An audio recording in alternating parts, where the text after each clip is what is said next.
વિદ્યાર્થી મિત્રો, ધોરણ 12 વિષય હિન્દી, કક્ષા 12 હિન્દી વ્યાકરણ વિભાગ, જેમાં આપણે આજે પાંચમું પ્રકરણ વિશેષણ, વ્યાકરણના વિશેષણ જોવાના છે.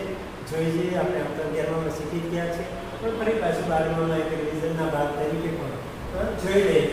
જે તમારા બોર્ડ પેપરના પ્રશ્ન ક્રમાંક 36 અને 37 છે. 36 અને 37નો પ્રશ્ન વિશેષણ તરીકે પૂછાય છે અને એ 2 અંક 2 માર્કમાં પૂછાય છે. તો કઈ રીતે લખવાના છે જરા સમજી લઈએ. વિશેષણ અને વિશેષણ આપણે સૌને ખબર જ છે કે જે વાક્યની અંદર પદ વિશેષતા કંઈક એ વિશેષતા બતાવતું હોય એ પદને આપણે વિશેષણ કહીએ છીએ. તો વિશેષતા બતાવનારા પદને વિશેષણ કહીએ. તો એ વિશેષણ આપણે શોધી બતાવવાનું છે. તો દાખલા તરીકે તમને વાક્ય આપેલું હોય કે બંસીધર આજ્ઞાકારી પુત્ર થા. તો બસ એમાં એટલું જ આપણે યાદ રાખવાનું કે કૈસા આવો પ્રશ્ન પૂછવાનો. તો બંસીધર કૈસા પુત્ર થા? તો આજ્ઞાકારી પુત્ર. કૈસા પુત્ર થા? આજ્ઞાકારી. તો એનું થયું વિશેષણ. બરાબર? આ એનો જવાબ થયો. આજ્ઞા પુત્ર તો હતો, પણ કેવો પુત્ર હતો? આજ્ઞાકારી. તો આજ્ઞાકારી એનું વિશેષણ. बस आपने शोधी बीजू अजीत उदाहरण तो देवजी को माने 25 बरस हो गए. कितने बरस हो गए? 25. तो आए हम जवाब थे कितना बरस? ये संख्यावाचक विशेषण 25.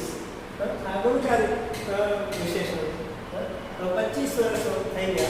દેવજી ભર્યા કેટલા વર્ષ થયા? 25. એ જવાબ. પુરાના ઘર જર્જરિત હોતા जा रहा है.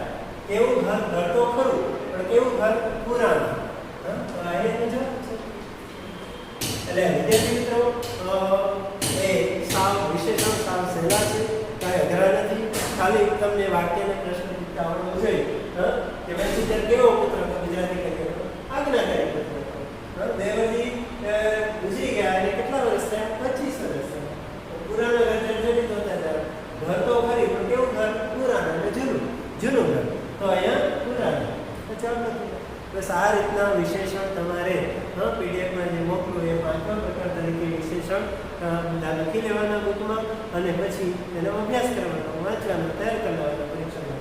ત્યાર પછી સાથે સાથે શબ્દ સમૂહ પણ જોઈ લઈએ. છઠ્ઠો ટોપિક શબ્દ સમૂહ છે, જે તમને બોર્ડ પેપરના પ્રશ્ન નંબર 38 માં પૂછાવાનો છે. 1 અંક 1 માર્કનો પ્રશ્ન છે. તો 1 માર્ક તમને મળવાનો છે. તો દાખલા તરીકે જોઈએ તો શબ્દ સમૂહ માટે એક શબ્દ આપણે વર્ષોથી ભણતા આવીએ છીએ. આપણને ખ્યાલ જ છે કે જે વાક્ય હોય એને એક શબ્દમાં આપણે રજૂ કરવાનું છે. એવો શબ્દ છે ગિરી કો ધારણ કરને વાલા ગિરિધારી. બરાબર? તો આને આપણે શબ્દ સમૂહ તરીકે લખવાનું છે.